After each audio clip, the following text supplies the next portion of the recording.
Ballenas jorobadas.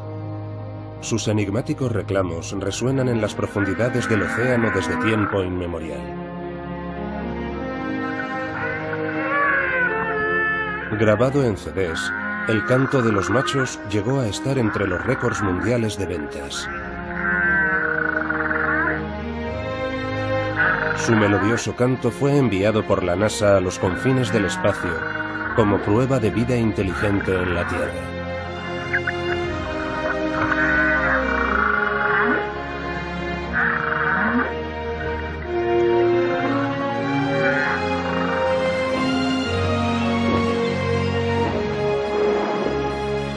Observaremos la diversidad de comportamientos de estas ballenas jorobadas visitando sus territorios de alimentación en Alaska y también el hemisferio sur frente a la costa de Tonga, donde se aparean y tienen descendencia.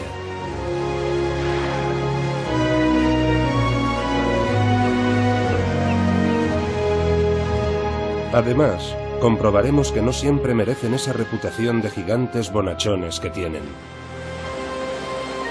Vivan con nosotros esta emocionante y espectacular aventura.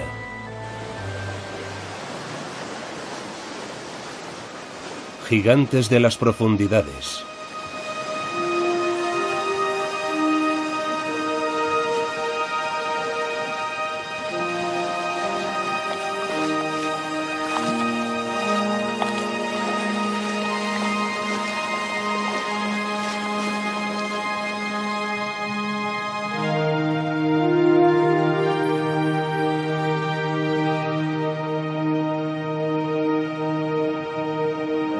El ciclo anual de las ballenas jorobadas se divide en 3 grandes temporadas: la de verano, la de invierno y la etapa migratoria.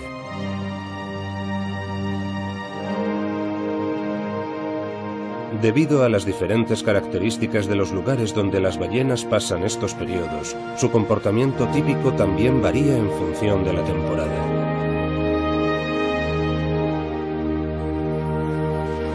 Tanto las del hemisferio norte como las del hemisferio sur recorren distancias extraordinarias entre sus territorios de alimentación en aguas frías y sus territorios de reproducción en aguas cálidas. Sin embargo, debido a sus patrones migratorios, ambas poblaciones nunca se mezclan. Aunque los grupos de uno y otro hemisferio nunca cruzan el ecuador, se considera que pertenecen a una sola especie.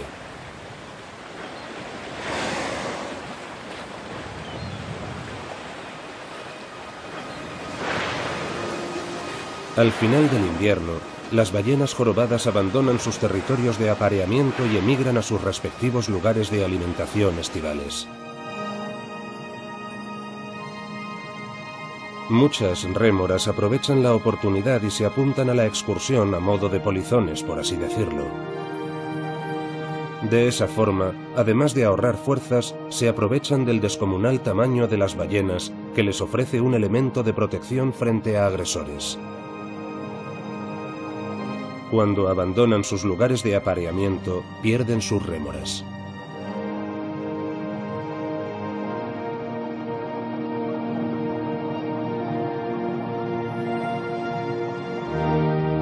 Las ballenas jorobadas son viajeras cosmopolitas. Se encuentran en todos los océanos del mundo, incluso en aguas próximas a la línea de costa. sus migraciones estacionales siguen un patrón preciso.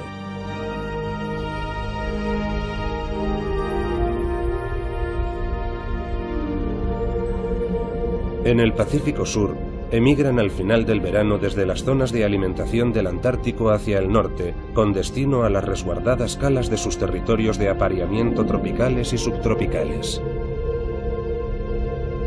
Simultáneamente, las del Pacífico Norte, donde el invierno ha llegado a su fin, abandonan sus territorios de apareamiento tropicales y subtropicales y emigran a los territorios de alimentación estivales, entre los cuales está Alaska.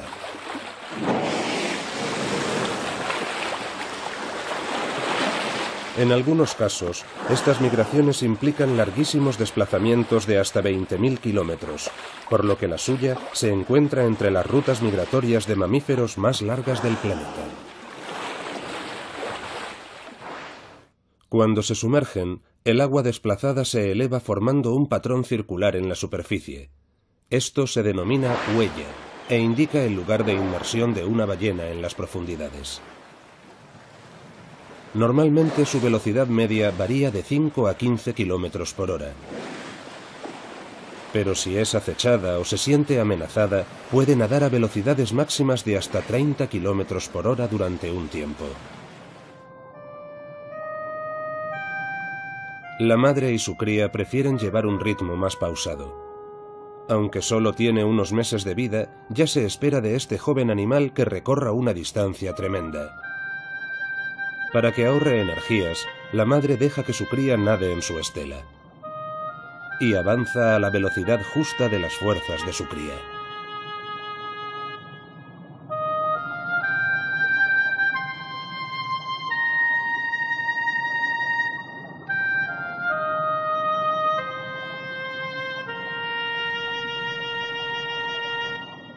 Cuando el vallenato se cansa, su madre lo empuja suavemente hasta la superficie para que respire. Este comportamiento también se observa en las hembras inmediatamente después del nacimiento de sus crías.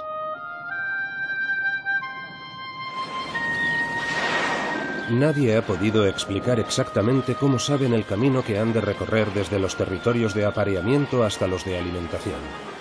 Se sabe que utilizan el campo magnético terrestre para orientarse, como las aves migratorias. Reconocen e interpretan las fluctuaciones del campo geomagnético con la ayuda de los cristales de magnetita que tienen en la cabeza. Y es posible que sepan orientarse geográficamente mediante formaciones rocosas submarinas o referencias notables sobre el agua.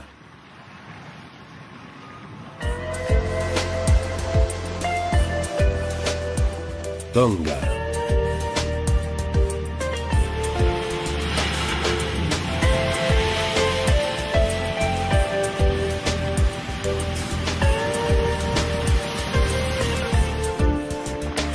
El reino de Tonga dista casi 3.500 kilómetros de Australia.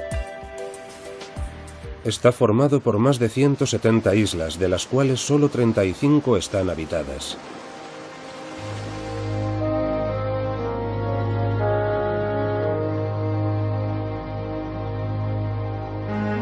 Estas bahías, protegidas por arrecifes de coral, son escenario cada año de un espectáculo de la naturaleza sin comparación en el resto del mundo. Desde hace miles de años, las ballenas jorobadas acuden a este paraíso de los mares del sur en los meses de invierno, de junio a noviembre. Cada año, cuando las noches se alargan y el hielo empieza a extenderse en el Antártico, ponen fin a 4 meses de frenesí alimentario y vienen aquí, donde las aguas son cálidas.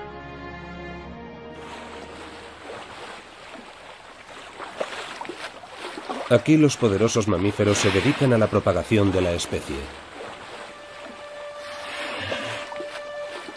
Las hembras embarazadas empiezan a parir al poco de su llegada.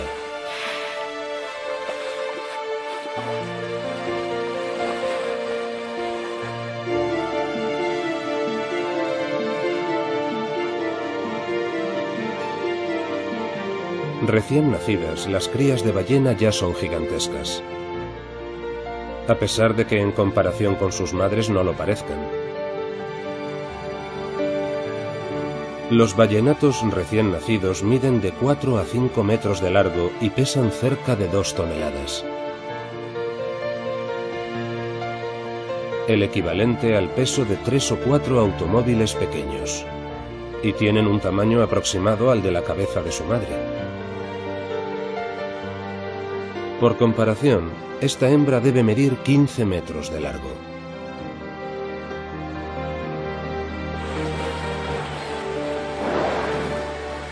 En los primeros meses de vida, la cría es amamantada con más de 100 litros de leche al día. Con un contenido en grasa de más del 40%, está entre las más nutritivas del reino animal.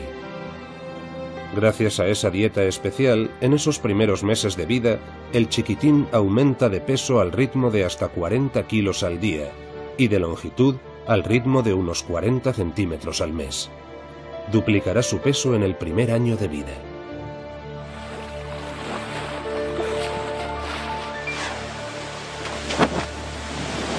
Aún no ha llegado el momento de que los pequeños empiecen a ganarse la vida. Ahora lo único que tienen que hacer es jugar, crecer a la mayor velocidad posible y fabricar un montón de grasa. No podrían sobrevivir en el Antártico sin una capa de grasa aislante y la generan con ayuda de la leche materna, de alto contenido en grasa. En unos pocos meses deben ser grandes y fuertes y estar preparados para la peligrosa travesía hasta las aguas polares del Antártico.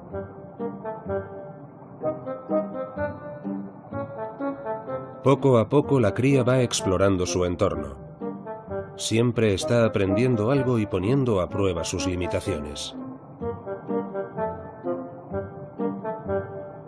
Retoza bulliciosamente como un bebé a la hora del baño, como si no supiera qué hacer con todo ese exceso de energía y entusiasmo por la vida.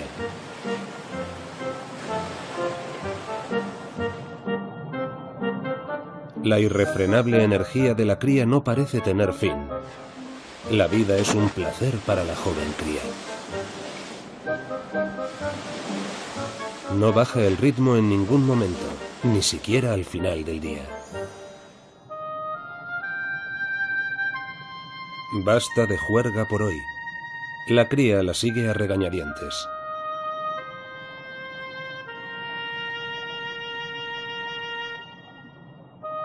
Cuando se siente insegura y necesita protección, se acurruca contra su madre. El contacto estrecho de los cuerpos es una importante forma de comunicación para los ballenatos y también el mecanismo de defensa que prefieren.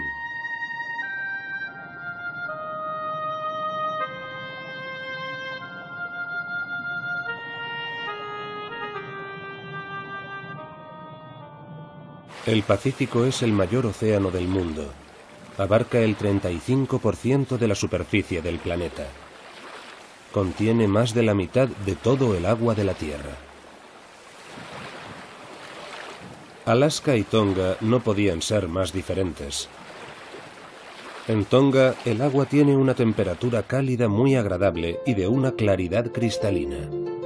El entorno perfecto para la prole de las ballenas. Pero la vida en las cálidas aguas del Pacífico tiene un grave inconveniente. Toda la zona es como un desierto acuático. Apenas hay peces aquí, por lo que las ballenas jorobadas no tienen nada que comer. Por eso deben emigrar cada año a latitudes más frías en busca de alimento en cantidad suficiente. Aquí el agua es tan clara porque no contiene plancton. Las termoclinas, que son capas de agua con distintas temperaturas, mantienen los nutrientes atrapados a profundidades mayores. Sin estos nutrientes, el plancton no se puede desarrollar en las luminosas y cálidas regiones de aquí arriba. El plancton es la base de la alimentación de los peces y, por tanto, un requisito imprescindible para toda forma de vida marina. A lo largo de los 8 meses que permanecen en estos territorios de apareamiento, las ballenas jorobadas no ingieren nada, ni tampoco durante el movimiento migratorio. Todo ese tiempo subsisten gracias a las reservas de grasa que han acumulado en su organismo. Resulta especialmente agotador para la hembra. Aún así, cada día alimenta a su cría.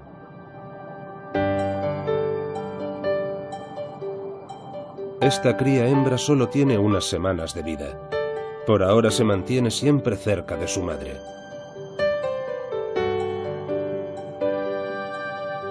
Solo se aparta de ella para ascender un momento a la superficie a tomar aire. En esta etapa temprana necesita respirar con más frecuencia que las ballenas adultas.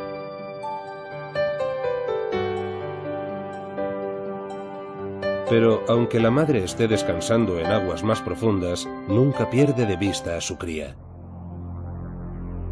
Ella sabe el motivo.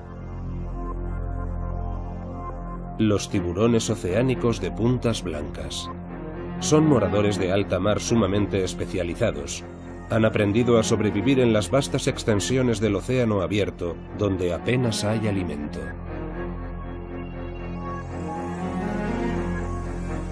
Si las ballenas bajan la guardia, aunque sea por un momento, estos tiburones no tardarán en acercarse. Cuando ya han avistado una posible presa, no es fácil disuadirlos.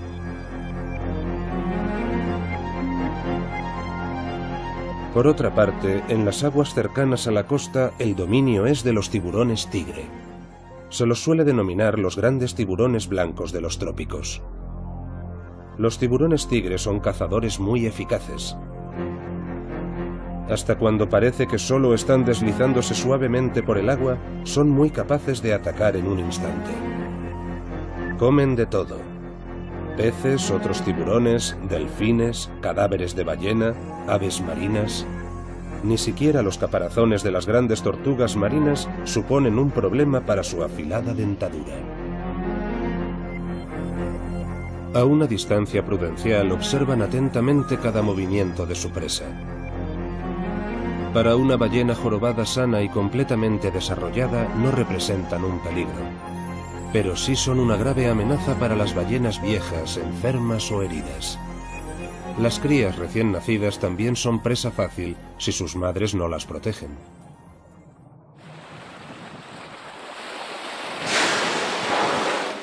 Los cetáceos barbados tienen dos orificios nasales o espiráculos, uno junto al otro. Igual que los seres humanos, las ballenas respiran con sus pulmones. En cuanto se sumergen en el agua, los espiráculos se cierran. Un reflejo les impide respirar bajo el agua. Gracias a él, es imposible que inhalen agua involuntariamente mientras duermen sumergidas.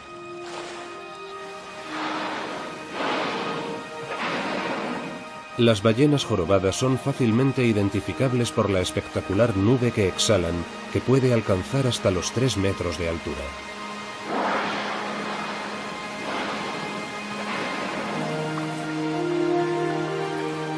Esta nube o chorro se forma cuando el aire caliente, sometido a una fuerte presión en los pulmones de la ballena, es expulsado de golpe a una velocidad de hasta 500 kilómetros por hora. El aire exhalado se enfría rápidamente y se condensa. La nube está formada básicamente por aire condensado junto a pequeñas cantidades de agua salada que se acumula en las cavidades de los orificios nasales y a minúsculas gotas de mucosidad oleaginosa procedente de los pulmones.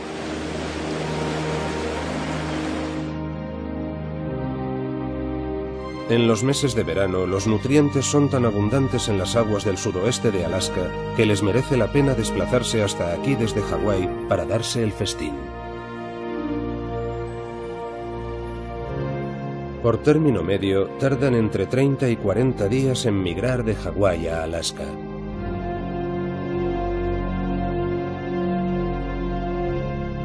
En verano, cuando el sol está muy alto y luce en el cielo durante más de 17 horas al día, sus rayos penetran profundamente en estas aguas ricas en minerales y nutrientes. Esto es fitoplancton flotando en el agua. La mayoría de estos microorganismos solo miden décimas de milímetro. Un examen de este mundo microscópico nos permite descubrir sus admirables formas. Estas minúsculas criaturas son el productor de biomasa más importante de los océanos. generan más oxígeno que cualquier otra planta del planeta.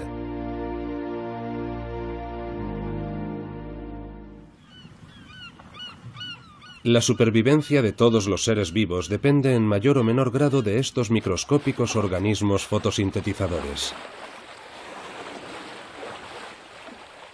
Por eso, a veces se denomina al fitoplancton productor primario de los océanos. El término zooplancton se refiere al componente animal del plancton. A diferencia del fitoplancton, estos organismos no realizan la fotosíntesis, pero se nutren de fitoplancton y otras fuentes de alimento. El zooplancton se compone de larvas de pez, moluscos, pequeños crustáceos como el krill y medusas. El krill engloba todos los crustáceos con forma de camarón o percebe. Cada espécimen solo mide entre 8 y 70 milímetros de largo. Un cardumen de krill puede estar formado por hasta 10.000 especímenes por metro cúbico y ocupar una extensión de varios kilómetros.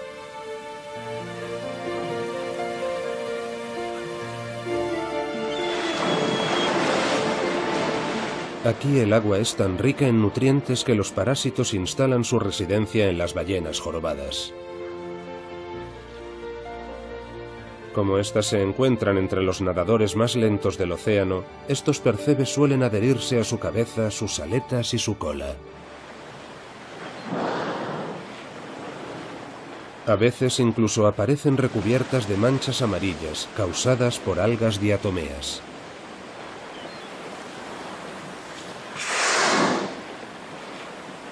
Las manchas amarillas, como los percebes, desaparecen en cuanto abandonan las regiones más frías.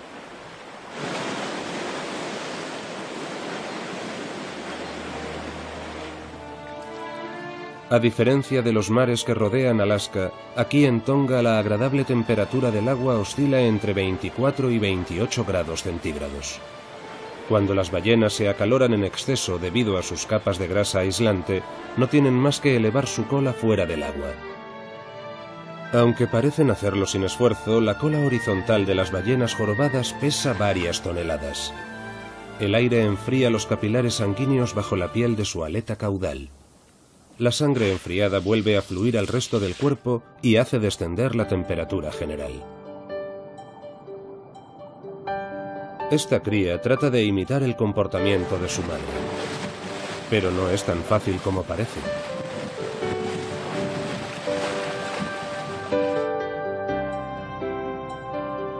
En la temporada de estancia en la región cálida, la principal tarea de las hembras es cuidar de sus crías.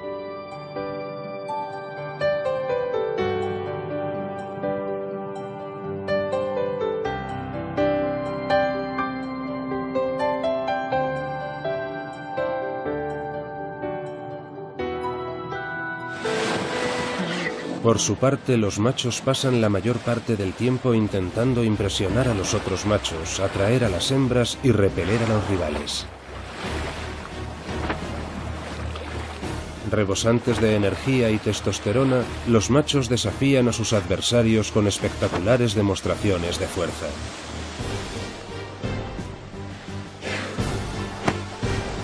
Se cree que estos saltos son su manera de afirmarse ante sus rivales en los territorios de apareamiento.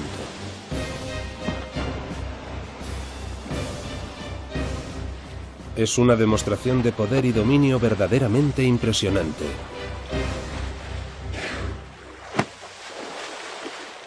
Para los ballenatos, saltar así es un buen ejercicio y les ayuda a mejorar la coordinación. En cualquier caso, les sirve para desarrollar una musculatura fuerte y aumentar su resistencia. Y van a necesitar una buena dosis de ambas cosas para la migración que pronto van a emprender. Esta cría se afana en imitar el comportamiento de su madre.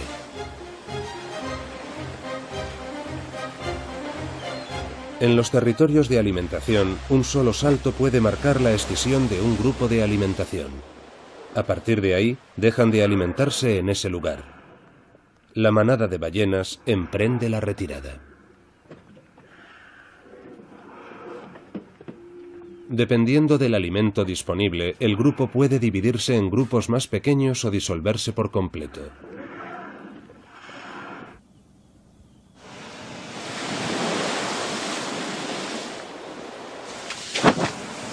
Dar saltos repetidamente también es una manera eficaz de librarse de los parásitos. Con las aletas bien extendidas, realizan atrevidas piruetas y giros en el aire, casi como si estuvieran haciendo verdaderos intentos de volar. Es una hazaña asombrosa si se tiene en cuenta que su peso es de 40 toneladas o más.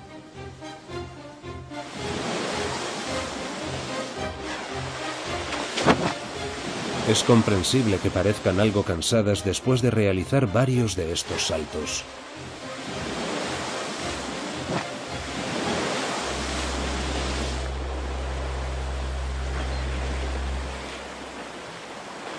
Los golpes en el agua con la cabeza también son una forma de comunicación. Las ballenas se elevan a media altura para luego sacudir bruscamente la cabeza contra el agua. Están señalando una dirección en la que avanzar.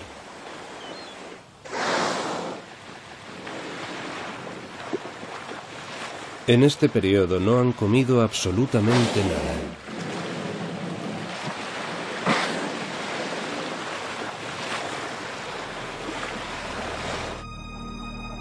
Para cuando alcanzan al fin sus lugares de alimentación en Alaska, están hambrientas y relativamente débiles.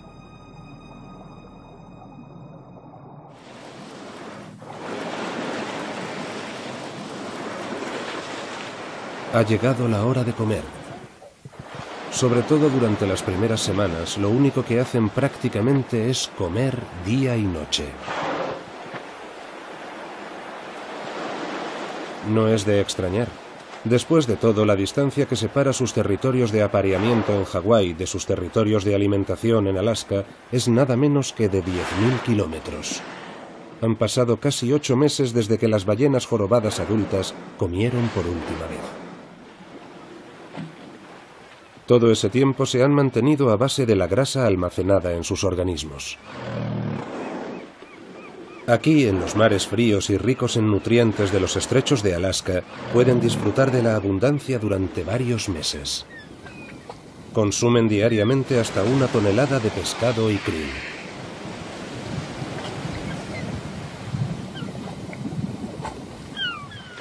Las ballenas saben por experiencia que encontrarán gigantescos bancos de arenques en los estrechos.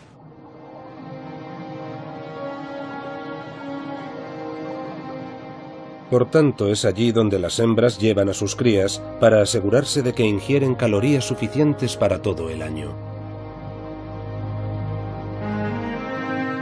Al haber tanto alimento disponible, la madre retira progresivamente la leche a la joven cría, que empieza a tomar alimento sólido.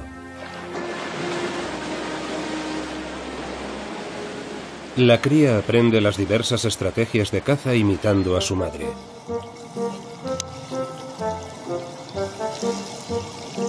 Al principio no es fácil hacer una red de burbujas.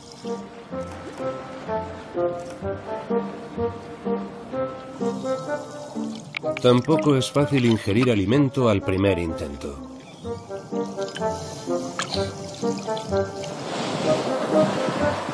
A pesar de ello, la cría parece encantada con sus primeros intentos de captura.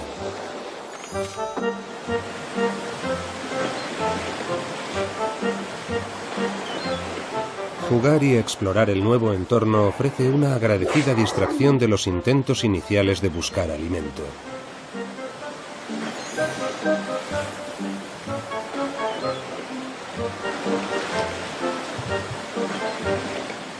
Y mientras juega, la cría sigue adquiriendo fuerza y mejorando su coordinación.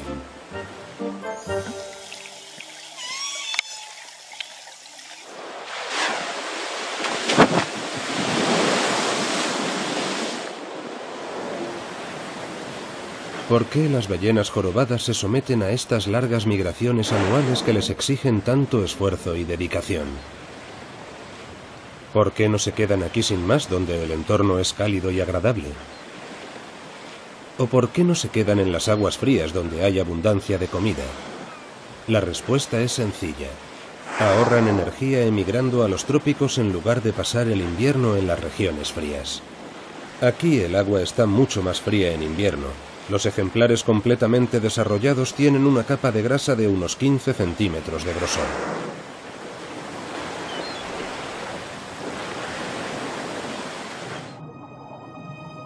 Las crías de ballena todavía no han creado esa capa aislante de grasa. Sin ella no serían capaces de sobrevivir en el agua fría. Necesitan un entorno rico en nutrientes y altamente productivo para satisfacer su descomunal necesidad de alimento en muy pocos meses. En general, los océanos producen más alimento en las regiones templadas que en los trópicos. Nadie sabe bien qué criterios siguen las ballenas a la hora de formar una manada de caza. Pero lo que sí sabemos es que en función de la cantidad de alimento disponible, las manadas pueden permanecer unidas una temporada tras otra o disolverse al poco tiempo.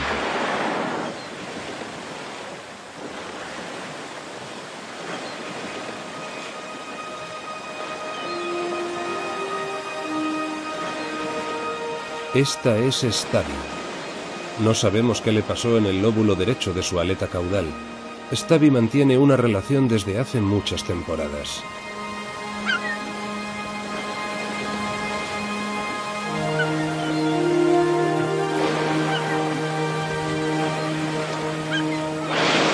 Ella y su amigo Buddy siempre se alimentan juntos. Su herida se ha curado y no parece que le impida moverse bien. No está claro de qué manera se benefician mutuamente. Stabby ha sido avistada con frecuencia en Hawái y a la temporada siguiente en Alaska.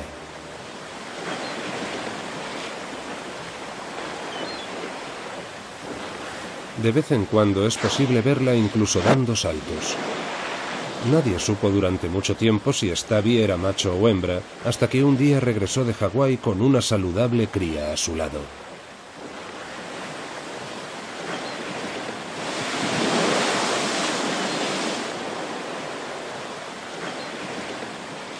Al igual que Stabby, todas las demás ballenas jorobadas pueden ser reconocidas por varios rasgos distintivos. El patrón de coloración blanca en el dorso de su cola es único en cada ballena. Esta pigmentación no cambia a lo largo de la vida de la ballena y es tan particular como una huella dactilar.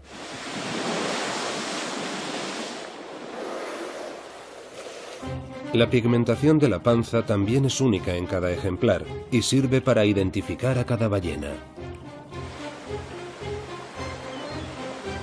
En una reducida manada de caza, formada por ejemplares tan reconocibles como Stabby y Buddy, la observación del comportamiento alimentario de sus miembros resulta especialmente fácil. En esta maniobra de caza, Stabby siempre asciende verticalmente colocado a la derecha de Buddy, mientras Buddy asciende en posición lateral. Los miembros de la manada reproducirán durante años la misma coreografía. Stabby y Buddy también han sido avistados en otro grupo más grande, y también en ese caso, Stabby siempre asciende en posición vertical.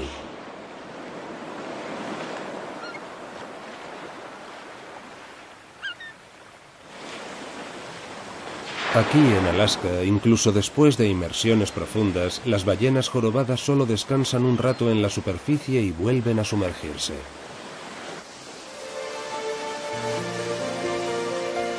En cambio, en los lugares de reproducción, las ballenas se lo toman con más calma. Aquí descansan entre 20 y 30 minutos después de cada inmersión.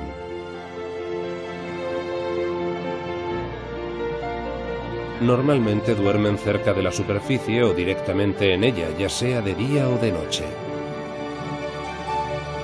Para los mamíferos que viven en el agua, el control de la respiración durante el sueño tiene una importancia vital. La respiración de una ballena mientras duerme está coordinada de tal forma que solo inhala en la superficie, sin que tenga que despertar cada vez que necesita respirar.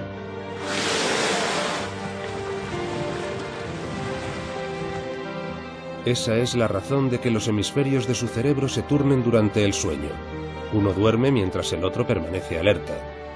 El reflejo respiratorio está controlado por el hemisferio que está operativo en cada momento.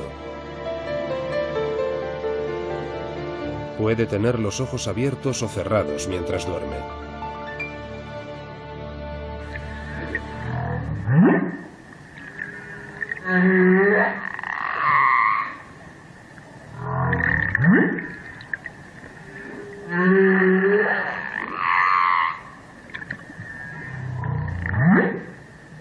Estos cantos de apareamiento solo son interpretados por los machos y únicamente en los espacios de reproducción. Están entre las composiciones más complejas que se han oído jamás en el reino animal.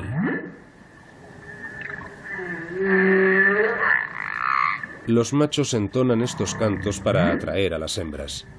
Pueden oírse a distancias de hasta 30 kilómetros bajo el agua y están entre los reclamos animales más potentes del planeta.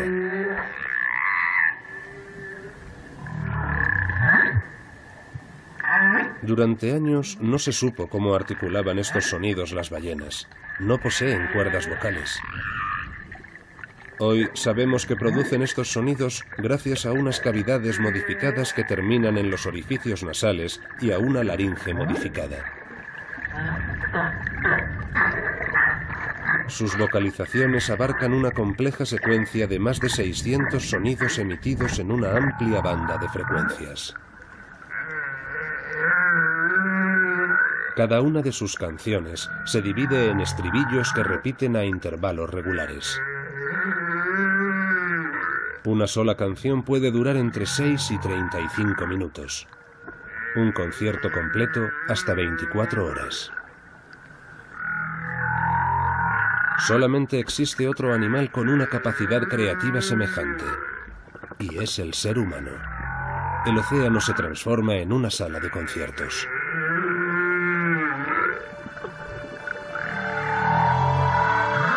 Al cabo de un tiempo, el cantante piensa que ya está bien de preámbulos y decide pasar a la acción. Rodea a su pretendida, exhibiéndose y seduciéndola con sus gracias. La hembra mantiene habilidosamente a distancia a su admirador, de momento.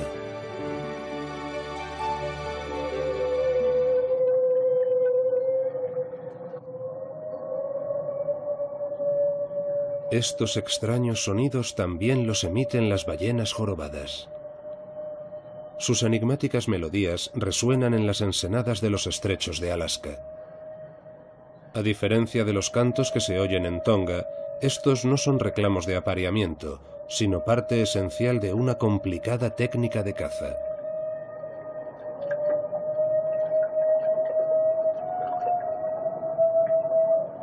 Los reclamos de caza siguen un mismo patrón. Después de un último reclamo en tono ascendente, se produce un breve silencio, y de repente las ballenas surgen entre las aguas revueltas con la boca abierta de par en par.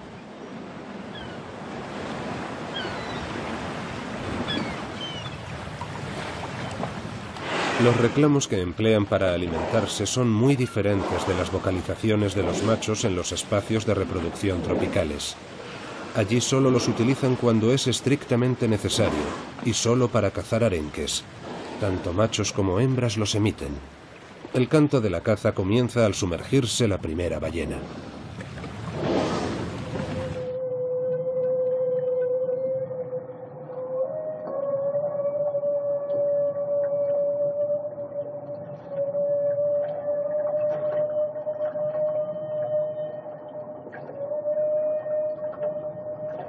Los especiales reclamos de presas de las ballenas jorobadas en Alaska oscilan en un rango de frecuencias de entre 360 y 988 hercios.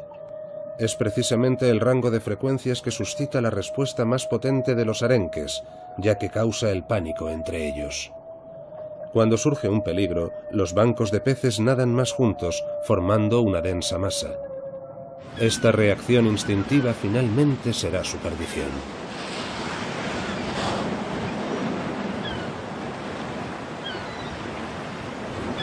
Las ballenas jorobadas se aprovechan de esa técnica defensiva de probada eficacia común a todos los peces que nadan en grupo y la explotan en su propio beneficio.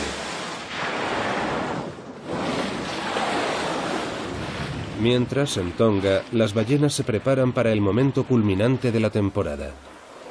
El comportamiento de los machos es ahora de lo más agresivo al competir entre ellos en su búsqueda de pareja. Batallan ferozmente por el privilegio de acompañar a una hembra en celo.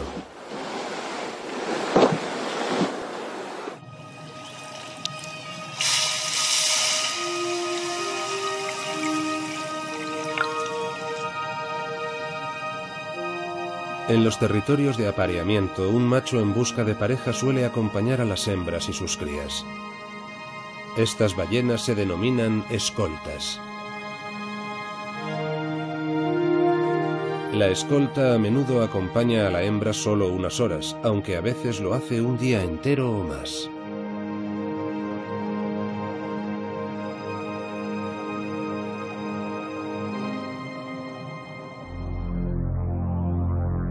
De repente, la situación cambia.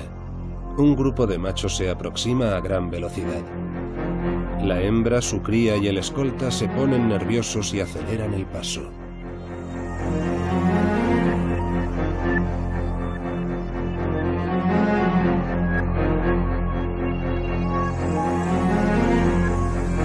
Uno de los acechadores pasa a la ofensiva y ataca a su oponente. Es una advertencia inequívoca. Todos los machos que compiten aspiran a acercarse todo lo posible a la hembra. Intentan desplazar a sus rivales y ponerse ellos junto a la hembra. Una vez que han conseguido colocarse a su lado, tratan de permanecer ahí el mayor tiempo posible. El tumulto que se forma en el agua puede oírse a gran distancia y capta la atención de otras ballenas. Atraídos por la ruidosa actividad, otros machos se acercan e intentan participar en el cortejo. Si los duelos son así de feroces, significa que hay algo por lo que vale la pena luchar. Tal vez sea una hembra sexualmente madura y lista para aparearse. Los rivales ponen toda la carne en el asador, demostrando su poderío de todas las formas que saben. Chocan entre ellos, hacen burbujas, golpean el agua con la cabeza, la cola y las aletas. A veces incluso realizan saltos sobre sus oponentes.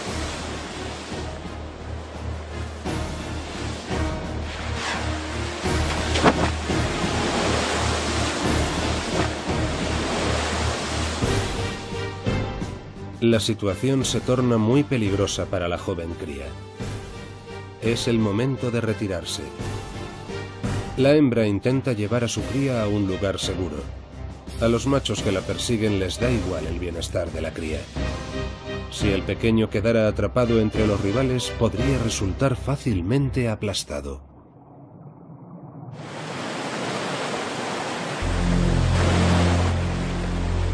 La cría sacude su cola para demostrar su rechazo a los agresores. Intenta impresionarlos, como ha aprendido a hacerlo de su madre. Pero los machos no parecen tenerlo muy en cuenta. Ahora la madre también empieza a golpear a los asaltantes con su aleta caudal.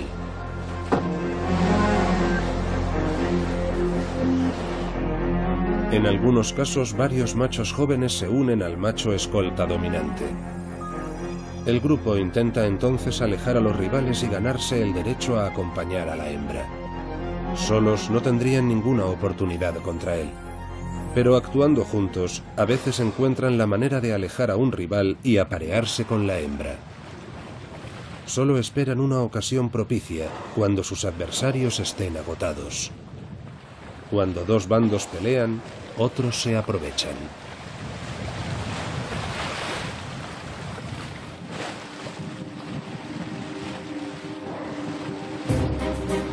Los rivales han vuelto a la carga. Ahora vuelve a ser uno contra el resto. Para evitar que los machos se apareen con ella, la hembra se gira sobre su lomo. Pero todos los machos saben que lo único que tienen que hacer es esperar. Tarde o temprano, la hembra tendrá que darse la vuelta otra vez para respirar. De nuevo, el macho escolta intenta mantener a todos sus rivales alejados de la hembra y su cría. Una cortina de burbujas obstruirá por un tiempo la visión de sus adversarios. Parece una situación límite para la madre y la cría. Cada vez se incorporan más machos a la pelea. Los agresores están en una posición de superioridad.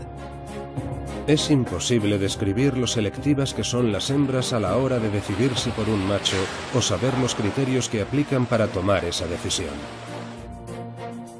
Elegirá al macho más fuerte, al que pueda aportar los mejores genes a su descendencia para optimizar sus oportunidades de supervivencia. Luego, como respondiendo a un mensaje secreto, la persecución termina tan de repente como empezó. Vuelve a hacerse la calma y todos se van por su camino.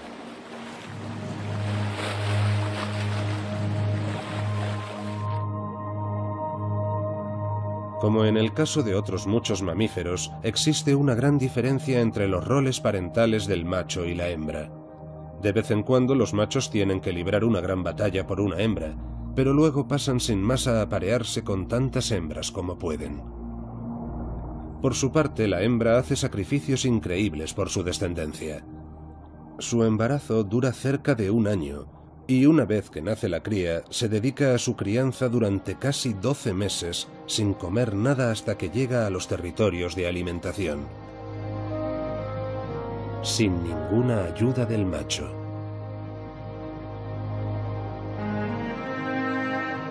En los primeros 6 meses, la cría no ingiere otra cosa que leche materna. Después, poco a poco, va sustituyendo la leche por alimento sólido. Y tras 1 año aproximadamente, la cría se separa de la madre. El competitivo comportamiento que demuestran las ballenas en sus espacios de reproducción, a veces muy agresivo, se sustituye por la cooperación en los territorios de alimentación. En esta temporada pueden observarse 2 tipos básicos de cooperación relacionados con la función de alimentarse. Las manadas provisionales, que se forman solamente para ingerir cardúmenes de krill, y los grupos permanentes, que van a la caza de bancos de peces.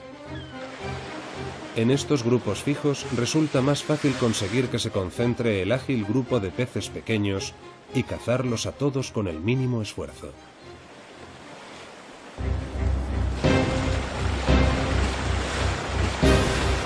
Las toscas barbas de las ballenas jorobadas son especialmente adecuadas para atrapar el krill y los peces pequeños que nadan en bancos. No pueden comer nada de mayor tamaño.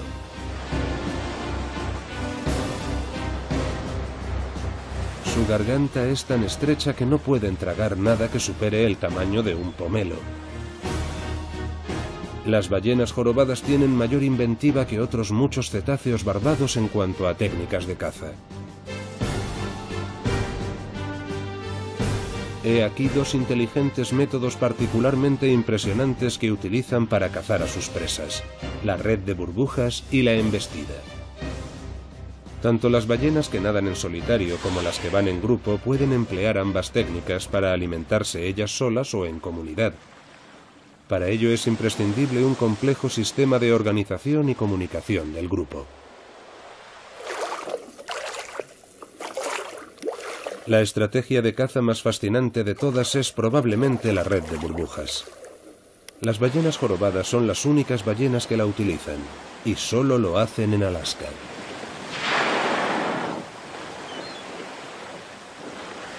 Tan pronto como han localizado un banco de arenques, una de las ballenas bucea por debajo de él y empieza a nadar en círculos cada vez más pequeños, trazando una espiral desde abajo en torno al cardumen mientras va expulsando aire a través de sus orificios nasales formando burbujas. A medida que esta nube asciende hacia la superficie, millones de pequeñas burbujas se expanden formando una cortina opaca.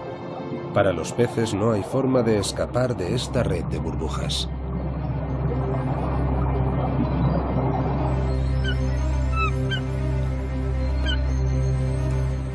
Una vez formada la red, las ballenas jorobadas nadan hacia arriba en vertical por el interior del cilindro de burbujas con la boca completamente abierta hasta que salen a la superficie. Un solo ejemplar puede formar una red de burbujas de unos 4 metros de diámetro y sabe aprovecharla muy bien. Si hay abundancia de arenques, se formarán nutridos grupos de ballenas hasta de 20 ejemplares para participar en la expedición de caza. La red de burbujas que forman puede llegar a tener más de 25 metros de diámetro.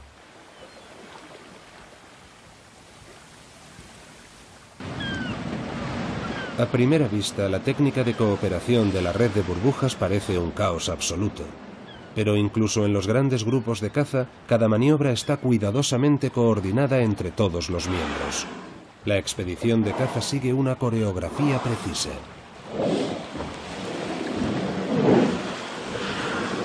Invariablemente, una de las ballenas se sumerge primero y crea la red de burbujas. A continuación, otras ballenas se sumergen y la siguen. Cada miembro del grupo ocupa siempre el mismo lugar.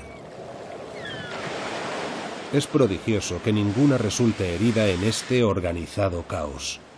Dependiendo del tipo y la cantidad de alimento y su distribución, la composición de estos grupos de caza puede cambiar o permanecer estable durante periodos más largos. Lo que resulte más ventajoso. En algunos casos, una ballena dominante o con mucha experiencia asumirá el liderazgo en grupos distintos en días diferentes.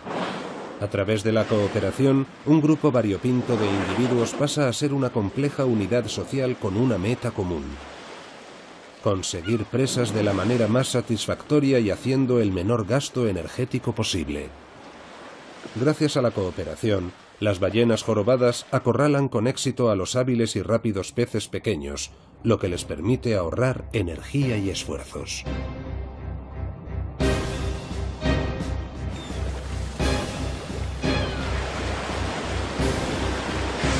Los aterrorizados arenques saltan fuera del agua en un intento desesperado de escapar. Pero no tienen ninguna posibilidad. Los que consiguen zafarse de las mandíbulas de la primera ballena van a parar directamente a la boca de la siguiente o al pico de una hambrienta gaviota.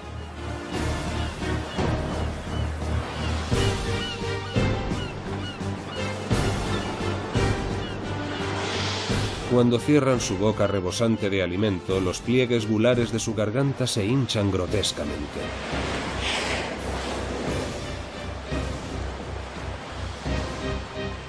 De esta manera son capaces de acumular hasta 40.000 litros de agua y alimento. Al cerrar la boca, las ballenas usan la lengua para empujar el agua contra las barbas con forma de peine. Los arenques y el krill quedan atrapados en las barbas y finalmente son tragados. Una técnica tan sofisticada como esta es producto de una inteligencia extraordinaria y del trabajo en equipo.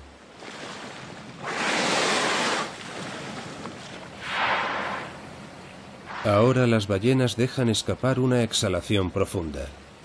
La potencia de esa exhalación depende de la profundidad o del tiempo que hayan permanecido bajo el agua.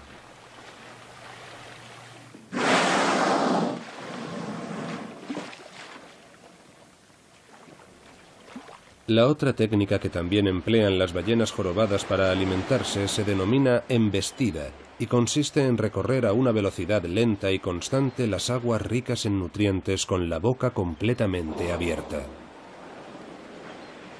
Este método no requiere ninguna estrategia especial y con él capturan sobre todo krill de natación lenta, fundamentalmente en las zonas donde la comida está más dispersa.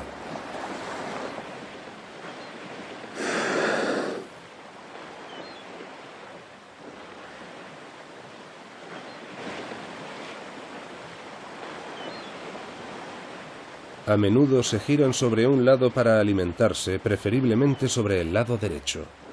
Nadie sabe por qué prefieren el derecho. Este comportamiento suele observarse a última hora de la tarde y primera hora de la mañana, cuando el krill tiende a flotar cerca de la superficie.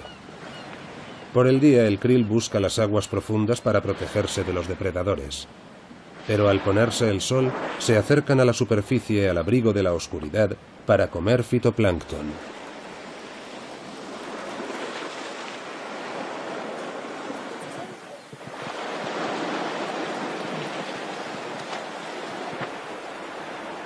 Si hay suficiente cantidad de krill en la superficie, lo normal es que varios ejemplares sumen fuerzas para colaborar en la denominada técnica del escalón. Nadan todas muy juntas en una formación en diagonal y ascienden a la superficie de la misma forma, una detrás de otra. Alineadas de esta manera, atraviesan la sopa de krill como redes de pesca desplegadas.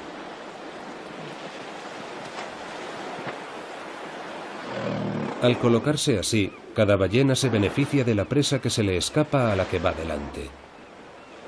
La presa se ve atrapada en la estela del cuerpo de la ballena y arrastrada sin remedio hacia la que viene detrás. Otras especies se benefician también de las estrategias de caza de las ballenas. Para conseguir algo de krill, que normalmente nada a profundidades inaccesibles para los falaropos picofino, estas aves utilizan un truco especial. Cuando una ballena jorobada ya ha comido y decide sumergirse, su cola desplaza gran cantidad de agua. El krill queda atrapado en el torbellino que se forma y es ascendido a la fuerza a la superficie. Allí las aves consiguen capturas fáciles. También pueden esperar a que las ballenas formen una de sus redes de burbujas. Las burbujas en su ascensión también hacen emerger el krill. Pueden dedicarse a picotear sin ser molestados hasta que la ballena sale a la superficie.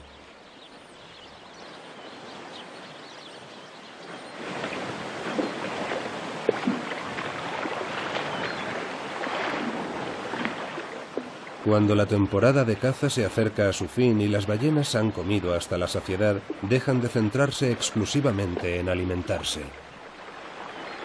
Hacen pausas más largas y frecuentes y descansan.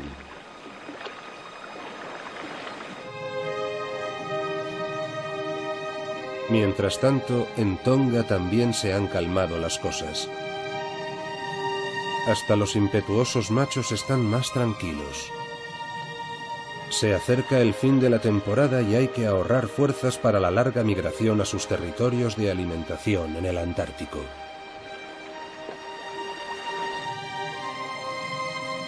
Ballenas del tamaño de un submarino se dejan llevar por la corriente a la deriva.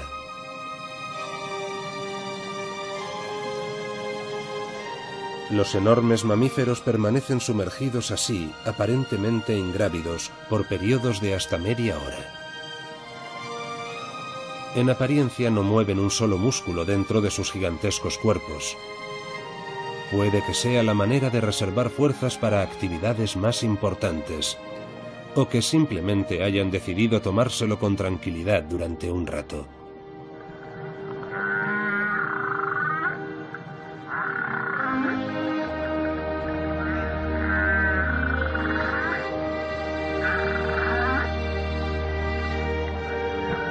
Ballenas jorobadas danzando.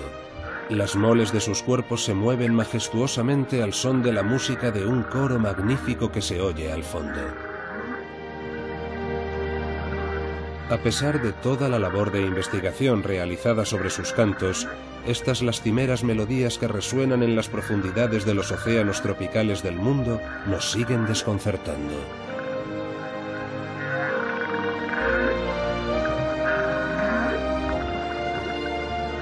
Sin duda, las ballenas son muy inteligentes, pero también inescrutables, y se encuentran entre las especies más fascinantes de nuestro planeta.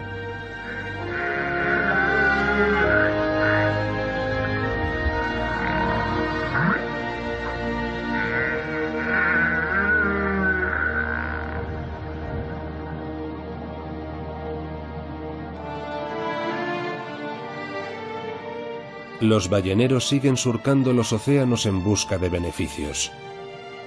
Al amparo de la investigación científica, algunas naciones que se consideran civilizadas siguen cazando y matando a estas criaturas maravillosas. La carne de ballena está tan contaminada en la actualidad que prácticamente no es apta para el consumo humano. Sin embargo, prosigue la cacería sin sentido.